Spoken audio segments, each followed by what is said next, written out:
اعوذ باللہ من الشیطان الرجیم بسم اللہ الرحمن الرحیم یا ایہا الذین آمنوا، اے ایمان والو، اطیعوا اللہ، نمبر 1 اللہ کی اطاعت کرو، واطیعوا الرسول، اور دوسرے نمبر پر رسول کی اطاعت کرو، واولی الامر منکم، اور تیسرے نمبر پر تم میں سے جو صاحب امر ہوں ان کی اطاعت کرو۔ فَإِن تَنَازَعْتُمْ، پس اگر تم کسی چیز میں جھگڑ پڑو، تمہارا تنازع ہو جائے، کسی چیز میں جھگڑا ہو جائے، تو فَرُدُّوهُ، پس اس کو حل کرنے کے لیے اس جھگڑے کو لٹاؤ، إِلَى اللَّهِ وَالرَّسُولِ، اللہ اور رسول کی طرف۔ إِن كُنتُمْ تُؤْمِنُونَ بِاللَّهِ، اگر تم اللہ پر ایمان رکھتے ہو، والیوم الآخر، اور آخر پر ایمان رکھتے ہو۔ اگر تم ایمان والے ہو تو اپنے مسائل قرآن و سنت سے حل کرو۔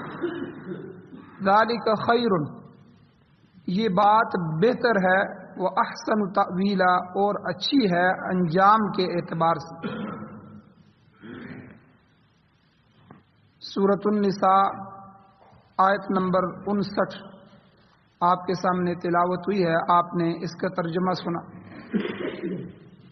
سب سے پہلے ربط آیات ہے، اس آیت کا پچھلی آیت کے ساتھ کیا ربط ہے؟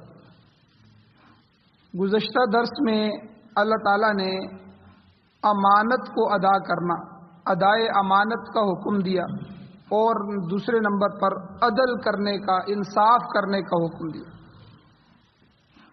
یہی وہ اصول ہیں دو کہ جن پر عمل پیرا ہونے سے مسلمانوں کے اجتماعی مسائل بھی حل ہو سکتے ہیں اور انفرادی نظام بھی درست ہو سکتا ہے۔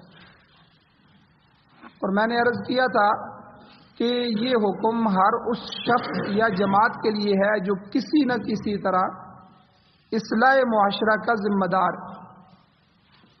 سب سے پہلے یہ ذمہ داری حکام پر آتی ہے، حاکم وقت، وقت کا وزیر اعظم، وقت کے بڑے، کیونکہ معاشرے میں اور سوسائٹی میں نظم اور نسق برابر کرنے کے لیے اور نظم اور ترتیب کو قائم رکھنے کے لیے ذمہ دار حاکم ہی ہوتے ہیں۔ سب سے پہلے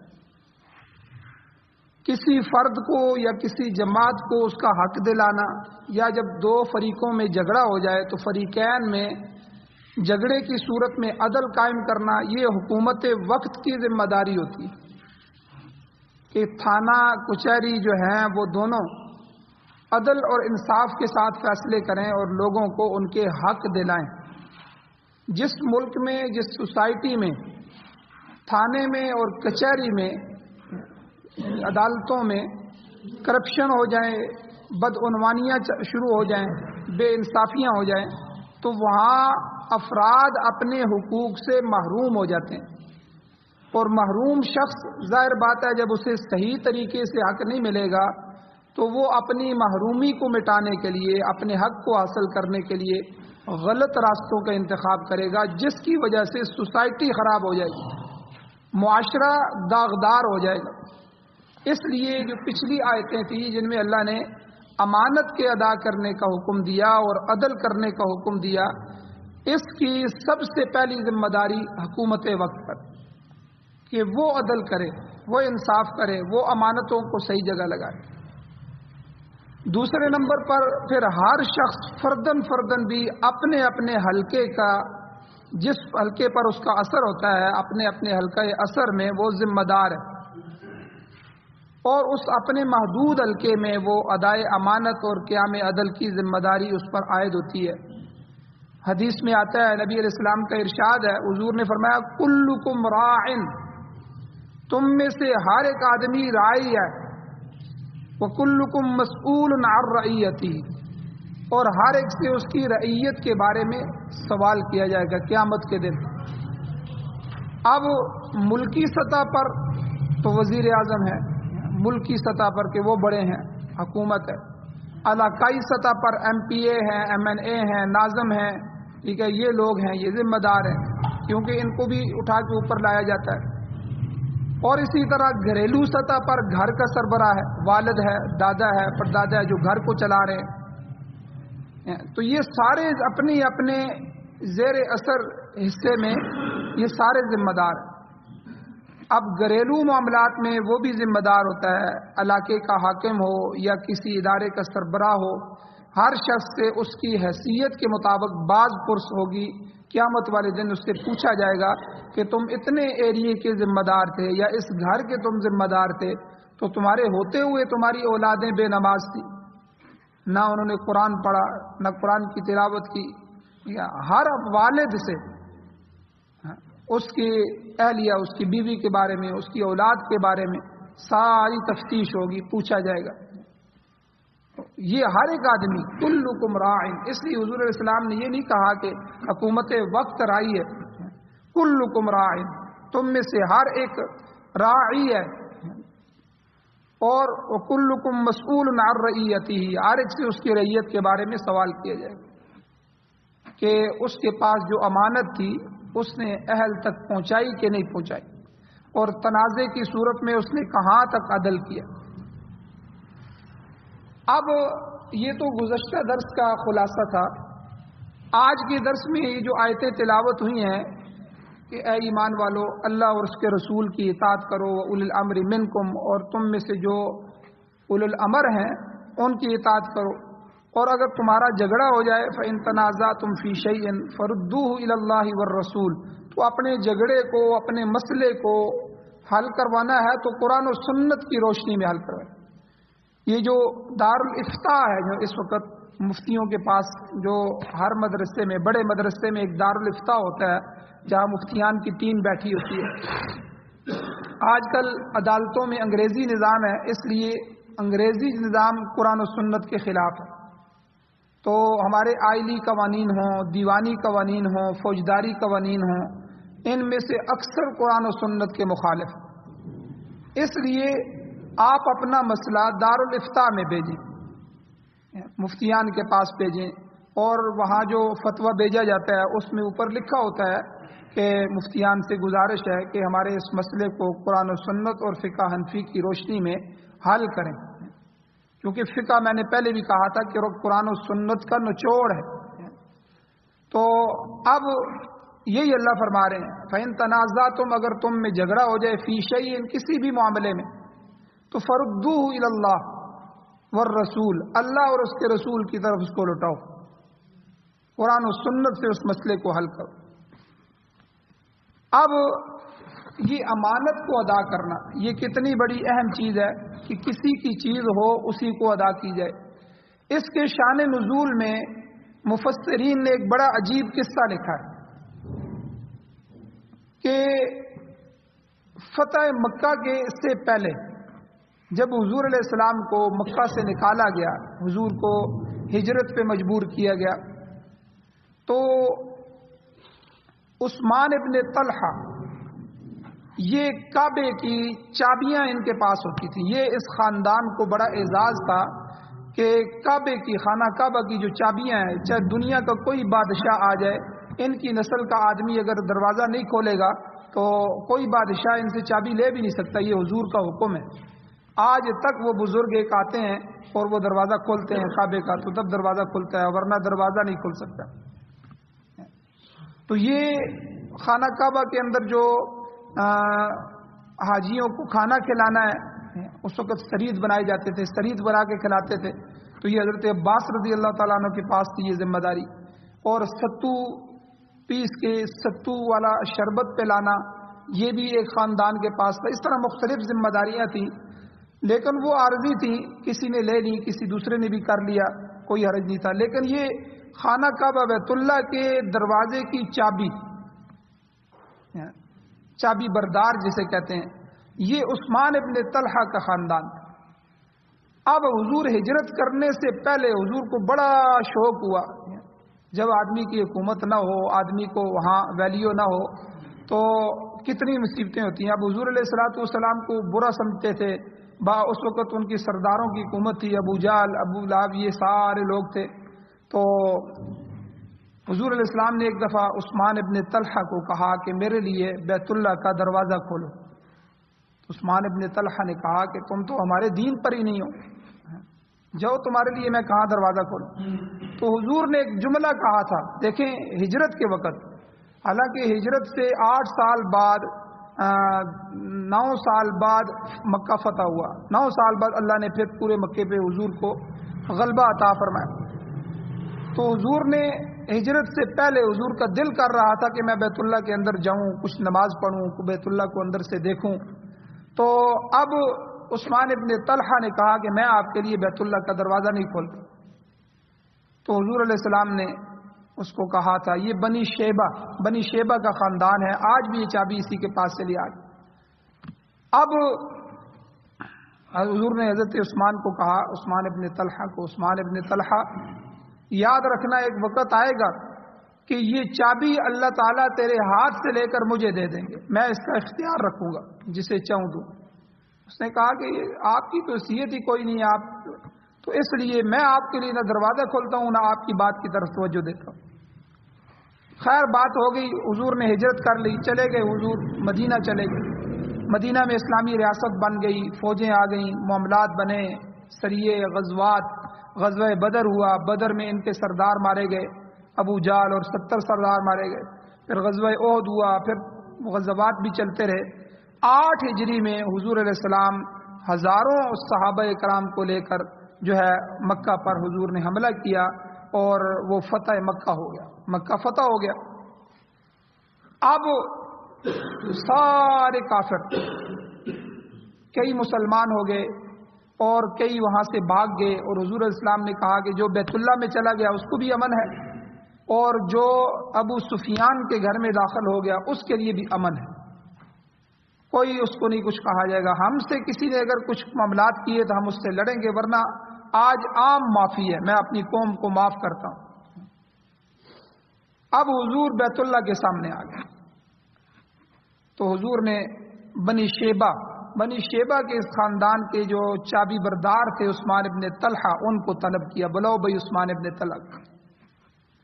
اب یہ چابی ان کی مشرکہ ماں کے پاس تھی، بڑی ذمہ دار تو ماں ہوتی ہے، ابھی وہ اس نے چابی دینے سے انکار کر دیا، لے تو لال سے کام لیا، ادھر ادھر ٹالنا شروع کر دیا کہ اگر چابی ہمارے خاندان سے ایک دفعہ چلی گئی تو پھر ہمیں واپس نہیں ملے گی۔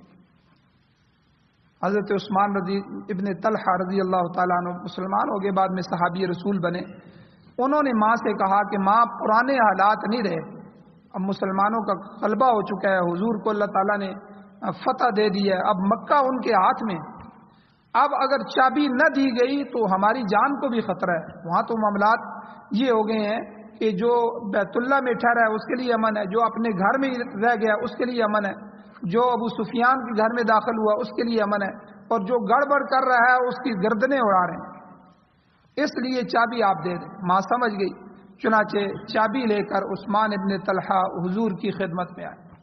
چونکہ یہ بہت بڑی سعادت تھی کہ بیت اللہ کا دروازہ کھولنا، اور یہ چابی ان کے خاندان میں چلی آ رہی تھی، تو اس لیے انہوں نے حضور کو دیا، لیکن سر چکا ہوا تھا، شرمندہ تھے، اور حضور نے وہی جملہ دہرایا، کہا عثمان ابن طلحہ تمہیں یاد ہے کہ ایک دفعہ ہجرت سے پہلے بیت اللہ کی زیارت کا میرا دل کر رہا تھا تو میں نے تمہیں کہا تھا کہ میرے لیے دروازہ کھولو، اور تم نے دروازہ نہیں کھولا؟ کہا کہ حضور یاد ہے، اور تمہیں میں نے کیا کہا تھا کہ عثمان ابن طلحہ ایک وقت آئے گا اللہ تعالیٰ مجھے مکہ پر فتح عطا فرمائیں گے اور یہ چابیاں بیت اللہ کی میرے ہاتھ میں ہوں، آج دیکھو میرے ہاتھ میں۔ خیر وہ انتہائی پریشان حضور کے حوالے کر دی۔ حضور علیہ السلام نے بیت اللہ شریف کا دروازہ کھولا، اندر تشریف لے گئے، وہاں پر حضور کافی دیر دعاؤں میں لگے رہے۔ پھر جب باہر آئے تو اب چابی حضور کے پاس ہے، ہر خاندان یہ دیکھ رہا تھا کہ حضور یہ چابی بیت اللہ کی، یہ خدمت ہمارے والے۔ پھر خاندان بنو ہاشم جو تھا حضور کا خاندان، ان میں حضرت عباس رضی اللہ تعالیٰ عنہ اور حضرت علی رضی اللہ تعالیٰ، یہ دونوں بھی سامنے آ گئے۔ انہوں نے حضور سے درخواست کی، حضور یہ چابی ہمارے حوالے کر دیں۔ تو حضور علیہ السلام نے، عجیب بات ہے، کیسے نبی تھے، شفیق نبی، حضور علیہ السلام نے یہ آیت تلاوت فرمائی۔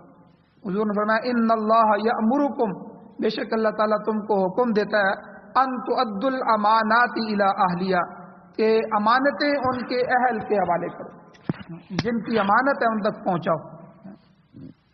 تو اب حضور نے عثمان ابن طلحہ کو ہی بلایا، عثمان کدھر ہو؟ ادھر آؤ سامنے۔ وہ تو مایوس ہو گئے تھے کہ میں تو کافر ہوں، میری ماں مشرکہ ہے، اور میں نے تو اتنی بڑی گستاخی کی تھی کہ حضور کے لیے دروازہ ہی نہیں کھولا تھا، ہم تو محروم ہو گئے، نسلوں سے یہ چابی ہمارے خاندان کے پاس چلی آ رہی تھی، بس یہ تو چلی گئی۔ لیکن حضور نے یہ آیت تلاوت فرمائی، دیکھیں بنی ہاشم کو بھی نہیں دی، اپنے خاندان کو بھی، حضرت عباس، حضرت علی۔ حضور نے فرمایا کہ اللہ تعالیٰ نے حکم دیا ہے کہ امانت انہی کو لوٹائی جائے کہ جو اس کے اہل ہیں۔ عثمان ابن طلحہ کو بلاؤ بھائی، وہ آگے، بھائی اب پتہ نہیں کیا حکم نافذ ہوگا۔ فرمایا عثمان یہ چابی تم لے لو، اور قیامت تک، قیامت کی صبح تک یہ چابی تیرے خاندان میں رہے گی۔ تو یہ آج بھی جو وہ بزرگ آتے ہیں اور چابی سے وہ دروازہ کھولتے ہیں، آج بھی بیت اللہ کی، یعنی 1400-1500 سال گزر چکے ہیں، یہ وہی بنی شیبہ کے خاندان ہے۔ عثمان ابن طلحہ، انہوں نے جب حضور کی یہ شفقت دیکھی فوراً قدموں میں گر گئے اور مسلمان ہو گئے، صحابی رسول بن گئے۔ انہوں نے کہا کہ حضور ہم اتنا کچھ کرتے رہے آپ کے لیے، اور آپ کیا کر رہے ہیں؟ تو بہرحال یہ چابی ان کو دے دی گئی، اور آج تک یہ سعادت انہی کے خاندان میں چلی آ رہی ہے کہ دنیا کا کوئی بادشاہ بھی چلا جائے، لیکن اگر وہ لیٹ ہو جائیں تو وہ باہر کھڑے رہیں گے، ان کا بندہ لیٹ ہو تو وہ جب بزرگ فوت ہوتے ہیں تو پھر چابی اگلے ان کے کسی بیٹے کسی پوتے کے ہاں منتقل ہو جاتی ہے، پھر اسی طرح وہ انہی کے خاندان میں چلی جاتی ہے، وہ چابی ہمیشہ اپنے پاس رکھتے ہیں۔ تو یہ امانتیں ہیں، یعنی اللہ کے نبی نے بھی اس آیت کو پڑھ کے یہ کہا کہ امانتوں کو ان کے اہل کی طرف لوٹاؤ، جو نااہل ہیں ان کو نہ دو۔ تو اب آج کی اس درس میں، آج کی تلاوت کردہ آیت کریمہ میں اللہ تعالیٰ نے ایک اور قانون بتایا کہ جس کے نفاذ کے ذریعے ادائے امانت اور عدل کا فریضہ انجام دیا جا سکتا ہے۔ ارشاد ہوتا ہے، اللہ فرماتے ہیں یا ایھا الذین آمنوا، اے ایمان والو۔ جب اللہ ایمان والوں کو مخاطب کرتے ہیں تو پوری دنیا کے ایمان والے مراد ہوتے ہیں، تو ہم اور آپ سب مراد ہیں، گویا کہ اللہ ہمیں ڈائریکٹ حکم دے رہے ہیں، اطیعوا اللہ و اطیعوا الرسول، اے ایمان والو اللہ کی اطاعت کرو، اللہ کی بات مانو اور اللہ کے رسول کی باتیں مانو، اللہ اور اللہ کے رسول کی اطاعت کرو۔ اور تیسرا حضور نے فرمایا، اللہ نے فرمایا وَأُولِي الْأَمْرِ مِنْكُمْ، تم میں سے جو صاحب امر ہیں، اولو الامر، ان کی اطاعت کرو۔ تو اب اس مسئلے کو سمجھ لیں کہ یہاں پر اطاعت کے 3 درجات بیان کیے گئے ہیں، 3 درجے۔ پہلا درجہ اطاعت الہی، اللہ کی اطاعت ہے، یہ اطاعت اللہ کی اطاعت یہ علی الاطلاق مطلق طور پر تمام انسانوں پر فرض ہے۔ اللہ کی اطاعت یہ مطلق طور پر ڈائریکٹ تمام انسانوں پر فرض ہے۔ اس کو اطاعت مطلقہ بھی کہتے ہیں اور اطاعت بالذات بھی کہتے ہیں، یعنی اللہ کی ذات کی اطاعت ضروری ہے، لہذا یہ ہر حالت میں ضروری ہے کہ اللہ کے حکم کو مانا جائے، اللہ کے حکم کی روگردانی نہ کی جائے۔ اس میں کوئی استثناء نہیں ہے کہ کوئی آدمی پیچھے ہے، یہ اللہ جب بھی حکم دیتے ہیں تو اللہ کا ہر حکم جو ہے وہ ہر انسان کے لیے ہر وقت ہے، یہاں تک کہ کافر کے لیے بھی ہے کہ وہ نہ مانے، مسلمان نہ ہو تو الگ ہے، لیکن حکم اللہ کا ہر ایک کے لیے، قرآن پوری دنیا کے لیے۔ تو یہ اطاعت مطلقہ اور اطاعت بالذات ہے، تو اس میں کوئی استثناء نہیں ہے۔ اس سے اگر کوئی سرتابی کرے گا، کوئی نہیں کرے مانے گا تو وہ نافرمان کہلائے گا، مجرم کہلائے گا اور جہنمی کہلائے گا۔ وجہ یہ ہے کہ اللہ تعالیٰ خالق ہے، خالق، ہمیں بنایا ہی اللہ نے۔ ہم جس کمپیوٹر کو بناتے ہیں یا جس چیز کو بناتے ہیں وہ ہماری بات نہ مانے، ہمارے اشاروں پہ نہ چلے، یا جس روبوٹ کو ہم بنائیں، تو اللہ تعالیٰ ہمارے خالق ہے، اللہ نے ہمیں تخلیق کی ہے، اللہ نے خود بنایا۔ پھر خالق تخلیق کرنے کے بعد اللہ ہمارے مالک بھی ہیں۔ ہمارے جسم کا ہر عضو اللہ کی امانت، یہ ہمارا نہیں ہے، یہ کسی کا دیا ہوا ہے۔ اللہ جب چاہتے ہیں ہماری روح لے لیتے ہیں، ہمیں دنیا سے اٹھا لیتے ہیں، اور جب چاہتے ہیں کوئی بیماری آتی ہے، کئی عضو ہمارے بیکار ہو جاتے ہیں، تو اس لیے وہ مالک ہے۔ پھر وہ مربی بھی ہے، رب بھی ہے، وہ تربیت بھی کرنے والا ہے، چھوٹے سے بچے سے لے کر آہستہ آہستہ آہستہ ہمارے جسم کو اوپر بڑھاتا رہتا ہے یہاں تک کہ ہم جوانی میں کڑیل جوان بن جاتے ہیں، اور مربی بھی ہے، پھر وہ محسن بھی ہے، بے شمار اس کے احسانات بھی ہیں ہمارے اوپر، قدم قدم پر اس کی برکتیں اور اس کے احسانات کے نیچے ہم دبے ہوئے ہیں۔ تو اس لیے اللہ تعالیٰ خالق ہے، مالک ہے، مربی ہے، محسن ہے، تو لہٰذا اس کی اطاعت بہر صورت جو ہے وہ لازم ہے۔ یہ تو پہلا درجہ اطاعت کا۔ دوسرے نمبر پر اطاعت رسول ہے، یہ بھی مطلق اطاعت ہے، لیکن تاہم اتنی بات زیادہ ہے، یعنی اللہ کی اطاعت تو اطاعت مطلقہ تھی اور اطاعت بالذات تھی۔ نبی علیہ السلام کی، رسول اللہ صلی اللہ علیہ وسلم کی اطاعت مطلقہ ہے کہ ہر آدمی پر رسول کی اطاعت ضروری ہے مطلق طور پر، لیکن اطاعت بالذات نہیں ہے۔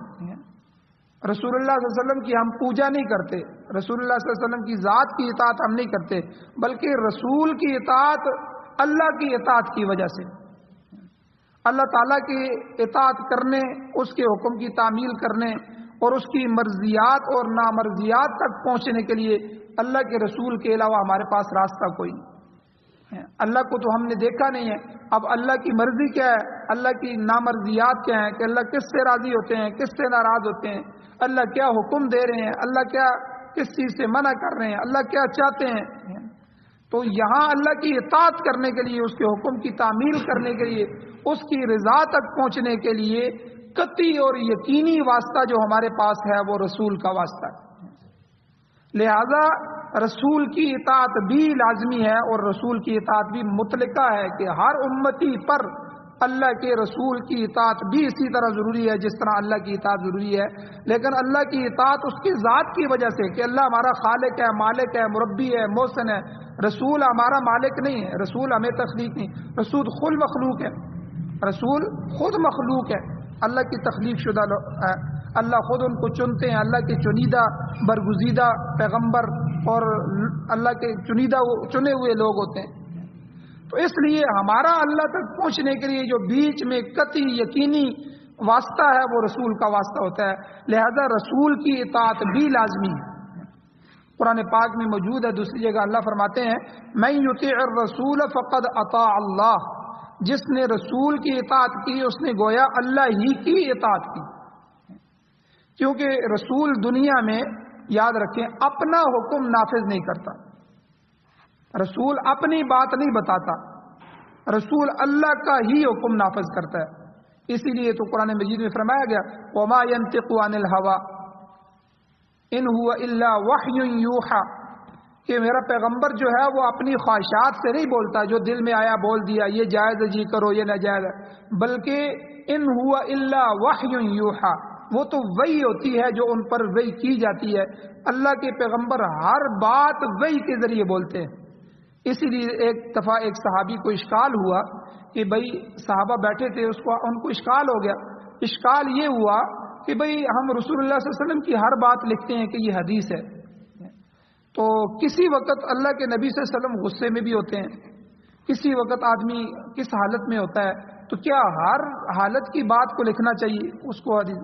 تو انہوں نے آ کے رسول اللہ صلی اللہ علیہ وسلم سے پوچھ لیا کہ حضور مجھے یہ اشکال پیدا ہو گیا ذہن میں، کیا ہم آپ کی ہر بات لکھیں؟ جب آپ امن میں ہوں، جب آپ غصے میں ہوں تو تو رسول اللہ صلی اللہ علیہ وسلم نے اپنی زبان مبارک کو پکڑ کے کہا کہ رب کعبہ کی قسم، اس زبان سے کبھی بھی حق کے سوا کوئی چیز جاری نہیں ہو سکتی۔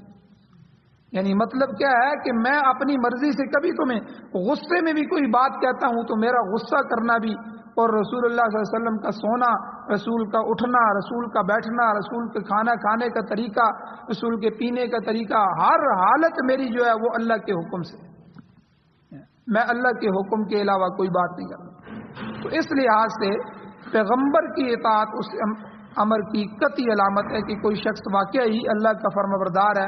اگر یہ جانچنا چاہتے ہیں تو اتباع رسول کو دیکھنا ہوگا کہ جو آدمی جتنا متبع سنت ہوگا، یعنی سنت کے قریب ہوگا، ہر عمل جو ہے وہ سنت کے مطابق کرے گا، وہ اللہ کے بھی اتنا ہی قریب ہو، وہ رسول کے اتنا ہی قریب ہوگا۔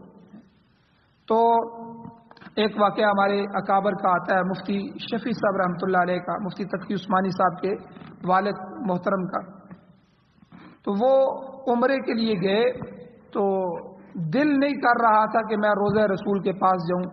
دل میں یہ بات آ رہی تھی کہ میں اتنا گناہگار ہوں اور میں اگر اللہ کے نبی کے سامنے چلا گیا تو جو ہے وہ تکلیف ہوگی. اس لیے دور بیٹھ کے روزے کی زیارت کر رہے تھے لیکن آگے نہیں، ہمت نہیں پڑ رہی تھی. بس یہی خیال آ رہے تھے کہ مجھ جیسا گناہگار حضور کے سامنے کیسے جائے. اب اچانک جو ہے وہاں بیٹھے تھے تو آواز آئی، تو غیب سے آواز آئی کہ مفتی شفیع، جو آدمی اس میرے بالکل جالی کے قریب آ جاتا ہے، روزے کے قریب ہے لیکن میری سنت سے دور ہے، تو وہ ہمیشہ کے لیے دور ہی ہے، چاہے وہ میرے اتنے قریب ہی آ جائے. اور جو آدمی میری سنت بھی چلنے والا ہے، میرے طریقے پر چلنے والا ہے، وہ آدمی مجھ سے دور بھی چلا جائے تو وہ میرے قریب ہے. عجیب جملہ حضور نے ارشاد فرمایا. تو حقیقت بھی ہے کہ اللہ سے ملاتے ہیں سنت کے راستے. یہ جو سنت ہے نا نبی علیہ السلام کا طریقہ، بھئی کس طرح کھائیں، بھئی حضور نے جیسے کھایا، شادی کس طرح کریں حضور نے جیسے کی، یہ بڑا مشکل کام ہے. اب برادری کے اندر رسم و رواج ہوتے ہیں، ان کے اپنی رسمیں ہوتی ہیں، برادری اس سے ٹلتی نہیں ہے، ٹھیک ہے، وہ کہاں سنت پہ عمل کرنے دیتے ہیں. لیکن بندے کا مجاہدہ ہوتا ہے، اگر وہ مجاہدہ کر لے اللہ تعالیٰ اس کی زندگی کو بھی جنت بنا دیتا. تو اس لیے یہ 3 درجات ہیں اطاعت کے. 2 تو آج بیان کیے ہیں. اولی الامر کی اطاعت کیا ہے یہ انشاءاللہ کل بیان کروں گا. یعنی 2 آج جو ہے کہ اللہ کی اطاعت مطلقہ ہے کہ ہر آدمی پر ہے اور ہر وقت ہے، بہرحال کرنی ہے. اور اطاعت بالذات ہے کہ اللہ کی ذات کی ہم اطاعت کرتے ہیں کیونکہ اللہ ہمارا خالق، مالک، مربی اور محسن ہے. اور حضور علیہ السلام کی جو اطاعت ہے وہ اطاعت مطلقہ تو ہے کہ ہر آدمی نے اطاعت کرنی ہے ورنہ اس کے لیے نجات نہیں ہے. لیکن وہ اطاعت بالذات نہیں ہے کہ حضور کی ذات کی ہم اطاعت نہیں کرتے. حضور اللہ ہی کی بات ہم تک پہنچاتے ہیں. اللہ تک ہمارا پہنچنا حضور کے بغیر ممکن نہیں ہے. اللہ اور بندے کے درمیان حق سچ بات تک پہنچنے اور اللہ کی تعمیل اور اس کی اطاعت کو ماننے کے لیے جو سب سے بڑا واسطہ ہے وہ رسول کا واسطہ ہے، وہی کا واسطہ ہے، وہی آتی رسول پہ ہے. تو اس لیے اللہ اور اس کے رسول کی اطاعت گویا کہ ایک ہی اطاعت ہے. اس لیے اللہ نے پھر اس کو جوڑ کے بیان کر دیا، من یطع الرسول فقد اطاع اللہ. جس نے رسول کی اطاعت کی تحقیق اس نے اللہ ہی کی اطاعت کی ہے. اللہ تعالیٰ سے دعا ہے اللہ ہمیں عمل کی توفیق عطا فرمائے. اولی الامر کی اطاعت کیا ہے انشاءاللہ اس کی تفصیل کل بیان کی جائے گی. آمین. الحمدللہ رب العالمین والعاقبۃ للمتقین والصلاة والسلام علی رسولہ النبی الامی الکریم. اللهم ربنا آتنا في الدنيا حسنة وفي الآخرة حسنة وقنا عذاب النار. یا اللہ ہماری کمیوں کو تہیوں کو معاف فرمائیے، درگزر فرمائیے، صغیرہ کبیرہ گناہوں کو معاف فرمائیے. یا اللہ قرآن و سنت کو پڑھنے، پڑھانے، سننے، سنانے، اس کی اشاعت کرنے کی توفیق عطا فرمائیے. یا اللہ سعادت والی زندگی اور شہادت والی موت عطا فرمائیے. یا اللہ خاتمہ ایمان پر فرمائیے. یا اللہ خاتمہ ایمان پر فرمائیے. یا اللہ اپنی اطاعت میں ہمیشہ رکھیے، اپنی بغاوت سے، اپنی نافرمانی سے، اپنے رسول کی نافرمانی سے ہمیں محفوظ فرمائیے. یا اللہ قرآن و سنت کی حکومت نصیب فرمائیے، قرآن و سنت کا غلبہ نصیب فرمائیے. یا اللہ جو بیمار ہیں ان کو شفا عطا فرمائیے، پریشان حالوں کی مدد نصرت فرمائیے، مقروضوں کے قرض پورے کرنے کے اسباب پیدا فرمائیے.